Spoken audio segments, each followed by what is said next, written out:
TRS అధినేత కేసీఆర్ ముఖ్యమంత్రిగా కొనసాగుతారా లేక పార్లమెంట్ ఎన్నికల్లో పోటీ చేసి జాతీయ రాజకీయాల్లో చక్రం తిప్పుతారా? ఇప్పుడు ఈ అంశం అటు రాజకీయాలు ఇటు ప్రజల్లో చర్చకు దారితీసింది. కేసీఆర్ జాతీయ రాజకీయాల వైపు వెళ్లే అవకాశాలు ఎక్కువగా ఉన్నాయని టీఆర్ఎస్ వర్గాలు చెబుతుండడంతో అందరి మదిలో మరొక ప్రశ్న ఉత్పన్నమవుతోంది. కేసీఆర్ జాతీయ స్థాయికి వెళితే మరి రాష్ట్ర స్థాయిలో ప్రభుత్వాన్ని ఎవరు నడుపుతారు? ముఖ్యమంత్రి ఎవరవుతారు?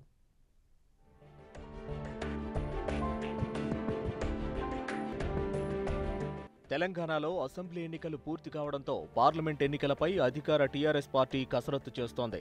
పార్లమెంట్ ఎన్నికల్లోనూ అసెంబ్లీ ఫలితాలు పునరావృతం చేసేందుకు గులాబీ బాస్ కేసీఆర్ పావులు కదుపుతున్నారు. 17 పార్లమెంట్ నియోజకవర్గాల్లో ఎంఐఎం ప్రాతినిధ్యం వహిస్తున్న హైదరాబాద్ మినహా అన్ని స్థానాల్లో గులాబీ పార్టీ అభ్యర్థులే విజయకేతనం ఎగురవేసేలా ఇప్పట్నుంచే ప్రణాళికలు సిద్ధం చేస్తున్నారు. ఇక్కడే అందరి దృష్టి కేసీఆర్ పై పడింది.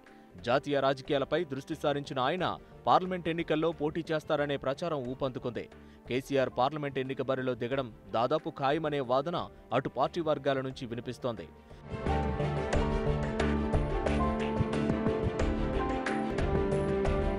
ముఖ్యమంత్రిగా ఉన్న కేసీఆర్ పార్లమెంట్ ఎన్నికల బరిలో ఏ నియోజకవర్గాన్ని ఎన్నుకుంటారన్నది పార్టీలో చర్చనీయాంశంగా మారింది. గతంలో విజయం సాధించిన మెదక్, కరీంనగర్, మహబూబ్ నగర్ నియోజకవర్గాలతో పాటు మల్కాజిగిరి, నల్గొండ నియోజకవర్గాల పేర్లు వినిపిస్తున్నాయి. మెదక్ నియోజకవర్గం నుంచి ప్రస్తుతం ఎంపీగా కొత్త ప్రభాకర్ రెడ్డి ప్రాతినిధ్యం వహిస్తున్నారు. కేసీఆర్ సొంత నియోజకవర్గం కూడా కావడంతో మెదక్ నుంచి పోటీ చేసే అవకాశాలు ఎక్కువగా ఉన్నట్లు తెలుస్తోంది. ఇక కరీంనగర్ నుంచి ఎంపీగా వినోద్ ప్రాతినిధ్యం వహిస్తున్నారు. ఉద్యమ సమయంలో కేసీఆర్ అక్కడి నుంచే విజయం సాధించి తెలంగాణ సెంటిమెంట్ను రగిలించారు. దీంతో ఈ విడత పార్లమెంట్ ఎన్నికల్లో కూడా కరీంనగర్ స్థానాన్ని ఎంచుకునే అవకాశం లేకపోలేదన్న ప్రచారం అధికార పార్టీలో జరుగుతోంది. మల్కాజ్గిరి ఎంపీగా ఉన్న మల్లారెడ్డి ఎమ్మెల్యేగా విజయం సాధించడంతో ఆ స్థానంలో కొత్త అభ్యర్థిని రంగంలోకి దించే కంటే కేసీఆర్ పోటీ చేసే అంశాన్ని పరిశీలిస్తున్నట్లు తెలుస్తోంది.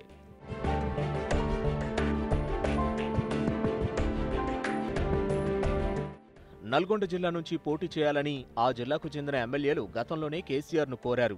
ఆ జిల్లాకు చెందిన ప్రతిపక్ష పార్టీ కీలక నేతలు కారెక్కితే నల్గొండ నుంచి ఎంపీగా పోటీ చేసేందుకు లైన్ క్లియర్ అవుతుందని నేతలంటున్నారు. ఇక మహబూబ్ నగర్ ఎంపీగా కొనసాగుతున్న జితేందర్ రెడ్డిపై పార్టీలో అసంతృప్తి పెరుగుతోందన్న ప్రచారం ఊపందుకుంది. ఈ నేపథ్యంలో ఆ నియోజకవర్గంలో కొత్త అభ్యర్థిని రంగంలోకి దింపే ఛాన్స్ ఉందని అధికార పార్టీ నేతలు అంటున్నారు. అయితే గతంలో ఈ నియోజకవర్గం నుంచి ప్రాతినిధ్యం వహించిన కేసీఆర్ మరోసారి పోటీ చేస్తే బాగుంటుందన్న అభిప్రాయాన్ని జిల్లా నేతలు సైతం వ్యక్తం చేస్తున్నట్లు తెలుస్తోంది. అయితే స్థానిక రాజకీయ సమీకరణాలు దృష్టిలో ఉంచుకొని కేసీఆర్ నిర్ణయం తీసుకుంటారని పార్టీ నేతలు అంటున్నారు. ఎంపీగా కేసీఆర్ విజయం సాధించి ఢిల్లీలో కీలకమైతే తెలంగాణలో ముఖ్యమంత్రి పదవి కేటీఆర్కు దక్కుతుందని పార్టీ నేతలు అభిప్రాయం వ్యక్తం చేస్తున్నారు.